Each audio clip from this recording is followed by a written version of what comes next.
ஆகாஷ்வாணி மதுரை பண்பலை 103.3, ராமேஸ்வரம் பண்பலை 100.9 நேயர்கள் கேட்கவிருப்பது ஃபார்ம் டு சிட்டி விளம்பரதாரர் நிகழ்ச்சி. இந்நிகழ்ச்சியை வழங்குவோர் இந்திய அரசின் வேளாண்மை மற்றும் விவசாயிகள் நல அமைச்சகம். இன்றைய நிகழ்ச்சியில் ஒருங்கிணைந்த பண்ணையத்தில் மலைத்தோட்ட பயிர்கள் குறித்து தேனி மாவட்டம் அகமலை விவசாயி எஸ் சரோஜினி அவர்களுடன் நேர்முகம் கேட்கலாம். உடன் உரையாடுகிறார் ஜி கீதா அவர்கள். ஒருங்கிணைந்த பண்ணையம் அப்படின்னா என்னன்னு எங்களுக்கு சொல்லுங்க.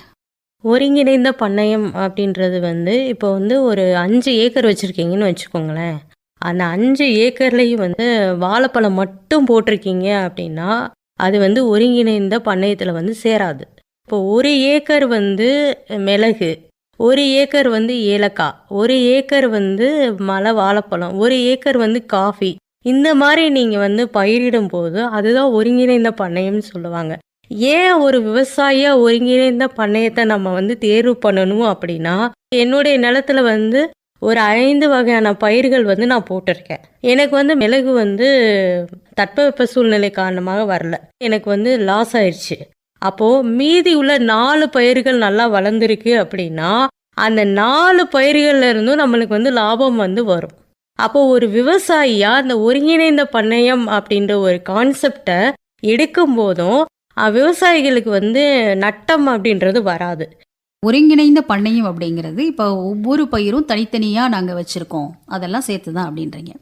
சில பேர் சில இடங்களில் ஒருங்கிணைந்த பண்ணையத்தில் ஆடு வளர்க்குறது, மீன் வளர்க்குறது, தேனீ வளர்க்குறது, இதெல்லாம் பண்ணுறாங்க இல்லையா? அந்த வாய்ப்பு உங்களுக்கு எப்படி மேம் இருக்குது? ஆடு வளர்க்குறது, மீன் வளர்க்குறது, தேனீக்கள் வளர்க்குறது அப்படின்லாம் ஒருங்கிணைந்த பண்ணையத்தில் வராது. ஒருங்கிணைந்த பண்ணையம் அப்படின்றது விவசாயம் சார்ந்து பண்ணுற பண்ணையம் தான் ஒருங்கிணைந்த பண்ணையம். இப்போ எனக்கு ஒரு 5 ஏக்கர் லேண்ட் இருக்குது அப்படின்னா அதில் ஒரு 5 வகையான பயிர்களை நான் பயிரிட்டுட்டு இந்த ஆடு மாடு தேனீக்கெல்லாம் எதுக்கு வளர்க்குறேன் அப்படின்னா, இப்போ மாடு வளர்க்குறோம் அப்படின்னா அந்த சாணம் பயிருக்கு உரமாக போகும், அதுக்காக மாடு வளர்க்குறோம். அதே மாதிரி கோழி வளர்க்குறோம் அப்படின்னா கோழி உங்கள் நிலத்தை கொத்தும், கொத்த அதில் இருக்க அந்த மண் உங்களுக்கு சுழற்சி ஆகும். ஒன்று. ரெண்டாவது, அந்த மண் புழு அப்படின்றது உங்களுக்கு வெளியே தெரியும். அதனால தான் கோழி வளர்க்குறது. தேனீக்கள் வளர்க்குறது அப்படின்றது மகரந்த சேர்க்கை. தேனீக்கள் இல்லாமல் உலகமே கிடையாது. இப்போ எங்கள் மலையில் என்ன சொல்லுவாங்கன்னா 27 வகையான தேனீக்கள் இருக்குது அப்படிம்பாங்க. ஆனால் நாங்கள் வைக்கிறது என்னமோ பெட்டி தேன் தான். அந்த பெட்டி தேன் எதுக்கு வைக்கிறோம் அப்படின்னா மகரந்த சேர்க்கை. அந்த மகரந்த சேர்க்கை வர வர நம்மளுக்கு அந்த பயிர்கள் நல்லா அதிக மகசூல் கொடுக்கறதுக்கு தானே இந்த ஆடு வளர்ப்பு, கோழி வளர்ப்பு, தேனீ வளர்ப்புக்கெல்லாம் உள்ளே கொண்டு வராங்க. ஆனால் மலை பயிரை பொறுத்த வரையும் ஆடும் வளர்க்க முடியாது, கோழியும் வளர்க்க முடியாது. நீங்கள் வளர்த்தா தேனீக்கள் மட்டும் வளர்த்துக்கலாம், அவ்வளோதான். ஏன் வளர்க்க முடியாது அப்படின்னா தட்பவெப்ப சூழ்நிலைகள் மாறும்போதும் அந்த விலங்கினத்திற்கான ஏதாவது ஒரு இது வந்தது அப்படின்னா பாதுகாப்பாகவும் இருக்காது, பாதிக்கவும் படும் அப்படின்றதுக்கு தான். எப்படி உங்களுக்கு அந்த நிலங்கள் தேர்ந்தெடுக்கப்படுது? ஒவ்வொரு பகுதியாக பிரித்து பண்ணுவீங்களா? அந்த விவசாயம் பற்றி சொல்லுங்க மேம். இப்போ மலை வாழைப்பழம் அப்படின்னா அது ஒரு 1 ஏக்கர் இருக்கும்.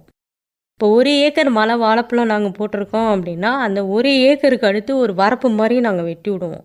அந்த வரப்பு மாதிரி வெட்டி எதுக்கு விடுறோம் அப்படின்னா மிளகு அப்படின்றது வாழையை தொடர்ந்து வளரக்கூடாது அப்படின்றதுக்காக தான். அப்போ ஒவ்வொன்றுக்கும் வரப்பு வெட்டிடுவோம். வரப்பு வெட்டி தான் அந்த பண்ணையம் நாங்கள் பண்ணுவோம். இதே நீங்கள் சமவெளி பகுதியில் பண்ணுறீங்க அப்படின்னா வரப்பு தேவை கிடையாது. நீங்கள் ஒரு கல்லை கூட இடையில வச்சுக்கலாம். ஆனால் மலை கிராமத்தில் அப்படி கிடையாது. நீங்கள் அடுக்கடுக்காக தான் பண்ண முடியும். இப்போ ஒரு கேரட் விளைவிக்கிறீங்க அப்படின்னா அது அடுக்கடுக்காக தான் வரும். ஒரு பீன்ஸ் விளைவிக்கிறீங்கன்னா அது அடுக்கடுக்காக தான் வரும். இப்படி நீங்கள் சாஞ்சு தான் இருக்கும். மலை கிராமன்றது இப்படி சார்ந்தான. சமவெளி பகுதியில் பண்ணுற மாதிரி அங்கே பண்ண முடியாது. பருவங்கள் எப்படி மேம் நீங்கள் தேர்ந்தெடுப்பீங்க? இடைவெளி இருக்குமா? அது கண்டிப்பாக இருக்கும், இடைவெளி இருக்கும். இப்போ ஜூன் ஜூலை இந்த பகுதியில் இப்போ மிளகு எங்களுக்கு சாகுபடி ஆகும். இப்போ ஆடி லாஸ்ட்ல மிளகு சாகுபடி ஆயிரும். அப்போ மிளகு சாகுபடி எடுத்து முடிச்சோடனே அதுக்கடுத்து ஏலக்காய் போடுவோம். அதை எப்போ சாகுபடி ஆகுதோ அதை முடிச்சுட்டு அதுக்கப்புறம் மலை வாழைப்பழம் எல்லாமே அப்படியே தான் இருக்கும் ஒருங்கிணைந்த பண்ணையத்தில். ஆனால் இடைவெளி விட்டுடுவோம். எப்பெல்லாம் சீசன் நம்ம போடணுமோ அப்போல்லாம் அதில் நாங்கள் போட்டுடுவோம், அவ்வளோதான். மற்றபடி அதில் நம்ம பார்க்க வேண்டிய ஒரு விஷயம் என்னன்னா, நம்ம பயிரிட போகிற பயிர் இந்த சீசனில் வளருமா அப்படின்றதே நம்ம பார்க்கணும். சீசனில் வளராது அப்படின்னா அதை நாங்கள் பயிரிட முடியாது. அதுவரை அந்த இடம் காலியாக தான் இருக்கும். அந்த இடத்துல எதுவுமே பண்ண முடியாது. அதுதான் இதில் வந்து நாங்கள் பார்க்க வேண்டிய மிகப்பெரிய விஷயத்துலேயும் ஒன்றாவும் இருக்குங்க. கண்டிப்பா. ஏன்னா சூழ்நிலைக்கு ஏற்ற மாதிரி பயிரிட்டாதான் நம்மளுடைய அதை வளமையா வளர்த்து அதோட ஈல்டு எடுக்க முடியும். இப்போ வாழை அப்படின்னா அதுக்கு எந்த பருவம், என்ன சீசன்? வாழை கன்றுகள் அந்த பழையதவே அப்படியே வச்சுக்குவீங்களா, இல்ல புதுசாவும் கொண்டு வருவீங்களா? வாழை வந்து உங்களுக்கு 27 வகையான வாழை இருக்குது. சரிங்களா? நாங்கள் பண்ணுறது என்ன அப்படின்னா மலை வாழைப்பழம் தான். மலை வாழைப்பழத்தில் வந்து நீங்கள் கட்டை வாங்கி தான் வைக்கணும். வச்சு அதை வந்துட்டு என்ன பண்ணுவாங்க அப்படின்னா வாழை மரம் பெருசாக வளர்ந்துடும், கொலை தள்ளிடும். 12 to 15 மாதங்கள் அப்படி இருக்கும் பட்சத்தில் கொலை தள்ளின பிறகு அதை வந்து நம்ம என்ன பண்ணுவோம் அப்படின்னா நம்ம சமவெளி பகுதியில் வந்து அந்த இதை மட்டும்தான் நம்ம கட் பண்ணுவோம். ஆனால் இதில் வந்து வாழையவே கட் பண்ணிடுவோம். அந்த வாழை அது பயன்படாதுன்றீங்களா? இல்லை, கட் பண்ணிடுவாங்க. கட் பண்ணிவிட்டு அதை அப்படியே அந்த கட்டையை விட்டுருவாங்க. அது பக்கவாட்டிலையும் அது வரும். அதை என்ன பண்ணுவாங்க அப்படின்னா அது உரமாக வந்து அதுக்குள்ளேயே போட்டுருவாங்க. அதை எடுத்து மேலே போட மாட்டாங்க, அதுக்குள்ளேயே போட்டுருவாங்க. அப்போ பக்கவாட்டில் இன்னொரு வாழை வரும்போது அதோட growth வந்து நல்லா இருக்கும்னு சொல்லுவாங்க. ஆனால் வாழை வைக்கும்போது 2 அடி குழியில் வைக்கணும், அந்த கட்டை வைக்கணும். இந்த பக்கம் 8 அடி விட்டுறணும், அந்த பக்கம் 8 அடி விட்டுறணும்.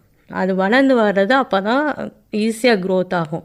இல்லை அப்படின்னா அது வந்து growth ஆகிறது வந்துட்டு கம்மியாகும்.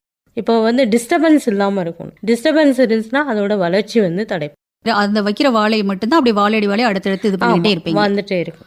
அந்த சிம்புகள்லயே உருவாக்கிக்கிட்டே புது உருவாக்கம் வந்துட்டே இருக்கும். அந்த மாதிரி அப்போ ஒரு வாழை அப்படியே அந்த அளவுக்கு உங்களுக்கு சிறப்பாக போய்கிட்டே இருக்கும்னா எப்போ மேம் ஈல்டுக்கு வரும்? அது 15 மாதம் கழித்து. 15 மாதங்கள் கழித்து அது வந்து கொலை தள்ளின பிறகு சில வாழை மரத்தில் வந்து பழுத்துடும், சிலது வந்து பழுக்காது. நாங்கள் என்ன பண்ணுவோம் அப்படின்னா அந்த குளத்துலேருந்து இப்படி தட்டி பார்ப்போம் வாழைக்காயை. அது நல்லா கின்னுன்னு பெருசாக இருந்ததுன்னா அந்த வந்து அதை அப்படியே இது பண்ணி எடுத்துரும். அவ்வளோதான். அடுத்து மிளகு பயிர் பற்றி கொஞ்சம் சொல்லுங்கள். மிளகு பயிர் பற்றி சொல்லணும்னா நம்ம வந்து கொடி தான், மிளகு கொடி தான். அது வந்து நம்ம வச்சோம் அப்படின்னா அது படர்ந்து வரக்கூடியது தான். அது படர்ந்து வரும் பட்சத்தில் அந்த மரத்தில் ஏற்றி விட்டீங்க அப்படின்னா நல்லா படர்ந்து உங்களுக்கு வந்து செழிப்பாக வரும். இதுக்கு வந்து கால சூழ்நிலை பார்த்தீங்கன்னா குளிர்ந்த தன்மை தான் வேணும், வெயிலே வந்து இருக்கக்கூடாது. நல்லா வந்து தண்ணி ஊற்றிட்டு இருக்கணும், அந்த மிஸ்ட்டு ஃபார்ம் ஆகிட்டு இருக்கணும். அப்போ தான் அதோட growth வந்து நல்லாயிருக்கும். மழை பெய்யலை அப்படின்னா காய் விளைச்சல் வந்து இருக்காது. அந்த மரத்தில் நம்ம அதை வந்து படர விடும் போதும் அது வந்து பெரிய இதாக படர்ந்து போயிடும். பச்சை மிளகாய் தான் நாங்கள் எடுப்போம், அதுதான் பிளாக் பேப்பராக வரும் உங்களுக்கு. அதே வந்து அந்த மரத்தில் படர்ந்து போய் ரொம்ப தூரம் போயிடுச்சு அப்படின்னா ரெட் கலரில் மாதிரி பழுத்துடும். அது வந்து கீழே விழுகும் போதும் அது வந்து உங்களுக்கு ஒயிட் பேப்பராக கன்வெர்ட் ஆகும். மிளகை பொறுத்த வரையுமே அதுக்குமே வந்துட்டு அந்த சில்வர் ஓக் மரத்தில் படர விடுறது தான் ஒரு நம்மளுக்கு வந்து கவனமாக இருக்கணுமே தவிர மற்றபடி அதுக்கு வந்து நம்ம எதுவும் பண்ணிக்க தேவையில்லை. அடுத்தது காஃபி. காஃபியை பொறுத்த வரையுமே நாற்று வந்து விதை போட்டும் நீங்கள் வந்து நாற்று வச்சுக்கலாம். ஆனால் நாங்கள் மலையில் என்ன பண்ணுவோம்னா விதையை வந்து பையில் போட்டு அதை வளர்த்து செடியாக எடுத்துகிட்டு போய் வச்சுருவோம். செடியாக ஏன் எடுத்துகிட்டு போய் வைக்கிறோம் அப்படின்னா அப்படி வைக்கும் பட்சத்தில் உங்களுக்கு வந்து ஈல்டு அதிகமாக இருக்கும் அப்படின்ற ஒரு விவசாயிகளுடைய கணிப்பு அது. அந்த மாதிரி நாங்கள் வச்சுருவோம். காஃபியை பொறுத்த வரையுமே வந்துட்டு எப்படி அப்படின்னா நீங்கள் வந்து வருஷத்துக்கு வந்து ஒரு சீசன் தான். அந்த ஒரு சீசன்லேயுமே வந்து அதிகமான ஈல்டு வரும். சீசன் அப்படின்னு பார்த்துக்கிட்டோம் அப்படின்னா தையிலேருந்து நம்ம வந்து கணக்கு பண்ணிக்கலாம்.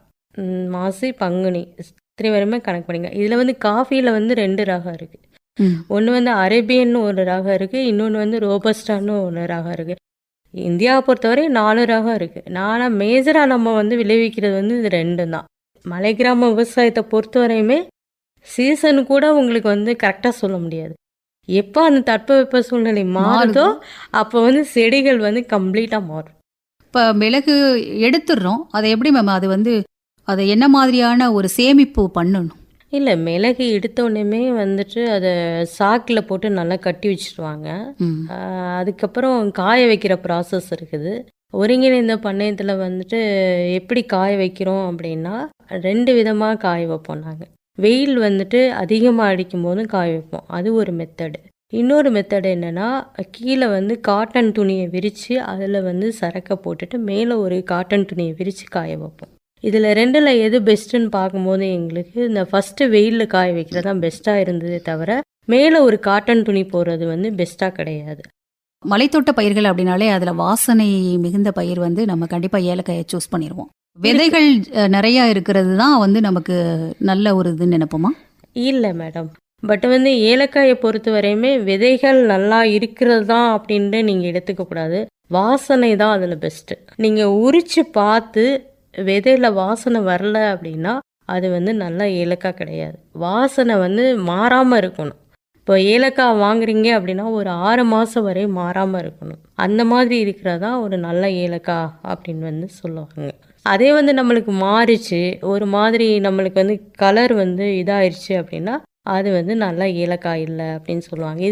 ஆனால் வாசனை தான் அதில் பெஸ்ட்டு. வாசனையும் கலரும் தான் நம்ம பார்த்து ஐடென்டிஃபிகேஷன் பண்ணுமே தவிர நம்ம வந்து அந்த இது பார்த்தெல்லாம் ஐடென்டிஃபிகேஷன் பண்ணக்கூடாது. இந்த ஒருங்கிணைந்த பண்ணையத்தை பற்றி சுருக்கமாக அடுத்து வரப்போகிறவங்க பண்ண போகிறவங்களுக்கு உங்களுடைய அட்வைஸ் என்ன? அதுதான் ஒருங்கிணைந்த பண்ணையத்தை பொறுத்த வரையுமே வந்து நீங்கள் வந்து மண்ணில் என்ன சத்துக்கள் இருக்குன்றத பார்க்கணும். இப்போ வந்து மண் பரிசோதனை அப்படின்றது பண்ணணும். மண் பரிசோதனை பண்ணிட்டு அதுக்கப்புறம் நீங்கள் ஒருங்கிணைந்த பண்ணையம் பண்ணணும். மண்ணில் என்ன சத்துக்கள் இருக்குன்னே உங்களுக்கு தெரியலனா நீங்கள் வந்து விவசாயம் பண்ணுறது ரொம்ப ரொம்ப கஷ்டம். இந்த மண் பரிசோதனை பண்ணிட்டு நீங்கள் ஒருங்கிணைந்த பண்ணையம் பண்ணுங்க. இப்போ ஒரு 5 ஏக்கர் வச்சுருக்கீங்க அப்படின்னா 5 ஏக்கருக்கு நீங்கள் மண் பரிசோதனை பண்ணிங்கன்னா என்னென்ன சத்துக்கள்லாம் இருக்குன்றத கண்டுபிடிச்சிருவீங்க. அந்த சத்துக்களை வச்சு என்னென்ன செடிகள் வரும், அந்த செடிகள்லாம் வந்து நட்டால் நம்மளுக்கு எவ்வளோ லாபம் கிடைக்கும்ன்றதும் அதில் உங்களுக்கு தெரிஞ்சிடும். இது வந்து ஒவ்வொரு அக்ரிகல்ச்சர் காலேஜில் இந்த மண் பரிசோதனைக்குரிய துறைன்னு ஒன்று இருக்குது. அங்கே போய் நீங்கள் வந்து ஒரு அமௌண்ட்டு கட்டி நீங்கள் டிடி எழுதி கொடுத்தீங்க அப்படின்னா உங்களுக்கான உங்கள் லேண்டிலே வந்து அந்த மண் பரிசோதனை வந்து அவங்க எடுத்துகிட்டு போயிடுவாங்க. தயவுசெய்து நான் விவசாயிகளுக்கு சொல்கிறது என்னென்னா, மண்ணில் உங்களுடைய லேண்டில் என்ன சத்துக்கள் இருக்குது அப்படின்னு தெரியாமல் நீங்கள் எதையாவது விளைவிச்சிங்க அப்படின்னா அது தோல்வியில் தான் முடியும். சத்துக்கள் என்ன இருக்குது அப்படின்றத நீங்கள் தெரிஞ்சுக்கிட்டு அதுக்கப்புறம் நீங்கள் விளைவிச்சிங்க அப்படின்னா அது வந்து வெற்றி வாய்ப்புகளுக்கு வந்து அது வந்து வழிவகுக்கும். அதே மாதிரி மண் பரிசோதனை அப்படின்றது எப்படி பண்ணுவாங்க அப்படின்னா, லேண்டில் வந்து நடுவில் இருந்து மண் எடுப்பாங்க, அப்புறம் வரப்பு 4 பக்கம் இருந்து மண் எடுப்பாங்க. அப்படி எடுத்து பண்ணுற பட்சத்தில் வரப்பில் என்ன சத்து இருக்குது, லேண்டுக்குள்ளே என்ன சத்து இருக்குது, அதே மாதிரி இந்த லேண்டில் இந்த செடி வச்சா ஈல்டு அதிகமாக இருக்கும், இந்த மாதிரியான உரங்களை பயன்படுத்தினா ஈல்டு வரும், எல்லாமே நம்மளுக்கு வந்து அந்த பரிசோதனையில் எல்லாமே வந்துடும். ரொம்ப நன்றி மேடம். நன்றி மேடம். இதுவரை ஒருங்கிணைந்த பண்ணையத்தில் மலைத்தோட்ட பயிர்கள் குறித்து தேனி மாவட்டம் அகமலை விவசாயி எஸ் சரோஜினி அவர்களின் நேர்முகம் கேட்டீர்கள். உடன் உரையாடினார் ஜி கீதா அவர்கள். நேயர்கள் இதுவரை கேட்டது ஃபார்ம் டு சிட்டி விளம்பரதாரர் நிகழ்ச்சி.